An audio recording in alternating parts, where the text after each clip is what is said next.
तुम्हारी वजह से, ये सब तुम्हारी वजह से हुआ। मेरी बहन मौत से लड़ रही है तुम्हारी वजह से। अब तो खुश हो ना तुम। कितने जालिम हो तुम, किस कदर के जालिम इंसान हो तुम, कितने खुदगर्ज हो। आखिर किस किस्म के इंसान हो? कभी एक्स वाइफ, कभी तुम्हारी पागल माशूका। आखिर तुम्हें मेरी बहन से चाहिए क्या? यहाँ आने के बाद एक लम्हा भी सुकून नहीं दिया तुमने उसे। क्या चाहिए आखिर तुम्हें, क्या चाहिए?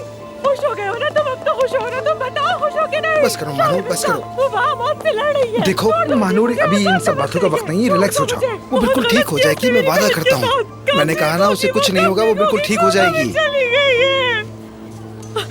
चले जाओ मानूर, चले जाओ यहाँ मेरी बात से। सुनो, रिलैक्स हो जाओ। कुछ नहीं होगा उसे, कुछ नहीं होगा। मुझे नहीं देखना इसे।